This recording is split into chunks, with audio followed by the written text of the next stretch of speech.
पैसे आप लोगों के पैसे मैंने पैसे क्या करा आप लोगों की वजह से।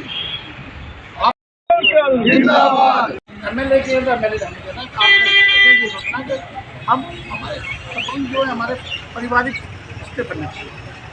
वोट और लीडर का रिश्ता हमने सारी जिंदगी सियासत की है।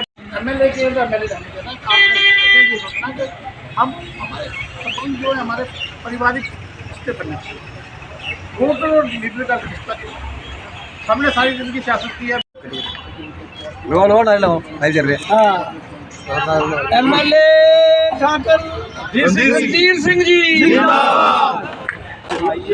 पहले तो आप मीडिया बंधुओं का बहुत बहुत धन्यवाद। आप लोग यहाँ पे आए और यहाँ पे क्या डिस्कस हुआ उसके बारे में वो आप मेरे से क्वेश्चन कर रहे हैं। ऐसे है कि पेंशन वेलफेयर एसोसिएशन और हमारे जो ओल्ड सीनियर सिटीजन जो हैं इन सभी का दो एसोसिएशन हैं।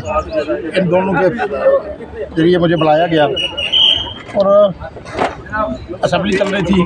असेंबली में मेरा आना पॉसिबल नहीं था। इनकी 2 तारीख डेट बनती थी, 2 तारीख तो 2 को मीटिंग करते हैं, लेकिन इनका बहुत बहुत धन्यवाद कि इन्होंने 5 तक मुझे इंतजार किया।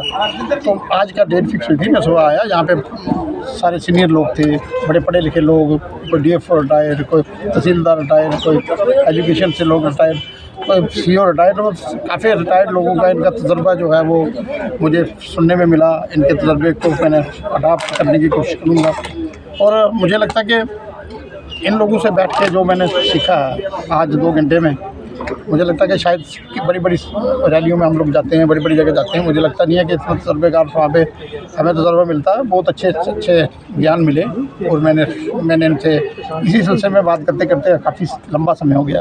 ईरान इराक की, अमेरिका की जो वहाँ पे युद्ध हो रहा है उससे हमें यहाँ पे कोई फर्क पड़ने वाला नहीं है। मैंने जब ये वीडियो वायरल हो रही थी यहाँ की, तो एक लंबी कतार लगी हुई थी गैस के सिलसिले में। सिलेंडर लोगों ने रखे होते लाइन में और बहुत लोग गैस ले रहे थे। हमें थोड़ा सा हौसला करना चाहिए, आराम से चलना चाहिए। मैंने जो पता किया है 27 गाड़ियाँ गैस आगे यहाँ पे लग रहा है, जो मैंने रिपोर्ट ली है। इस बार 32 गाड़ियाँ गैस आई। लोग डरे हुए हैं, घर में स्टोर करने की कोशिश कर रहे हैं। मुझे लगता है कि हमें कोई ऐसी परेशानी की बात नहीं है। गैस की किसी चीज़ की अभी तक तो कोई कमी है नहीं। जब कमी होगी तो हम लोग आपको बताएंगे। इस बार हमने हमारे एक विधायक ने बात वहाँ पे उठाई थी कि जो सरकारी नौकरी कर रहे हैं सारे लोग, उनके सभी के बच्चे जो हैं सरकारी स्कूलों में पढ़े हैं।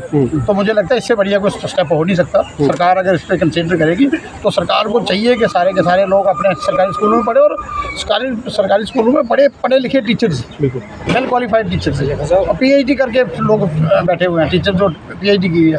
तो जो हमारे प्राइवेट स्कूलों में हम जो प्राइवेट स्कूलों में कर रहे हैं वो मुझे लगता है कि वो जितने पढ़े लिखे लोग नहीं हैं, लेकिन सरकारी स्कूलों में बच्चे कम और वहाँ पे ज़्यादा जा रहे हैं। ये एक बात है, इस पर संज्ञान लेने की ज़रूरत है, इस पर देखने की ज़रूरत है, इसको डिस्कस करने की ज़रूरत है ताकि हमारे बच्चे जो है सरकारी स्कूलों में पढ़ें। सर, कम से कम जो हालात के मुताबिक महंगाई जितनी हो रही है उसके मद्देनजर को देखते हुए हमें कम से कम इसको 300 रुपये तो जब कुछ भी नहीं, एक BP का ही पत्ता आता है।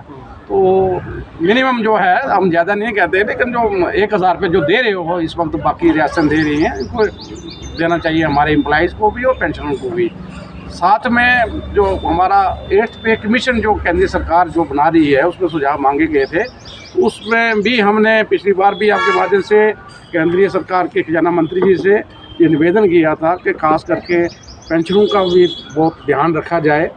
पेंशन जो दिनों दिन जो कटौती हो रही है उसकी नहीं होनी चाहिए। जैसे कि हमारे साथियों ने कुछ जहाँ पे तथ्य भी लगाए कि तो हमारे साथियों ने आज जो ज़ोरदार से ये डिमांड रखी, जो हमारा रिटायरमेंट के बाद जो कम्यूटेशन हमें मिलती है उसकी जो रिकवरी जो है वो 10 साल 8 महीने में हो जाती है हिसाब से। तो ये सरकार हमसे 15 महीने में उसको रिकवर कर रही है। 15 साल लग जाते तो 2.5-3 साल वो जो लगा रहे हैं एक्स्ट्रा ले हैं, उसका भी हमने भरपूर जहाँ पे आज MLA साहब के माध्यम से ये सरकार से ये निवेदन कर रहे हैं कि वो 10 साल 8 महीने के ही पीरियड में रखा जाए और जिन लोगों से रिकवरी हो गई है 15 साल से तो उनको विद इंटरेस्ट वो रकम वापस की जाए। तो बाकी आज का कार्यक्रम हम आपके माध्यम से एमएलए साहब का हार्दिक धन्यवाद करते हैं, जिन्होंने अपना कीमती समय निकाल कर आज हमें बड़े ढंग से सुना, जहाँ की जो समस्याएं परेशानी थी उनको भी सुना, उनको हल करने का भी विश्वास दिया।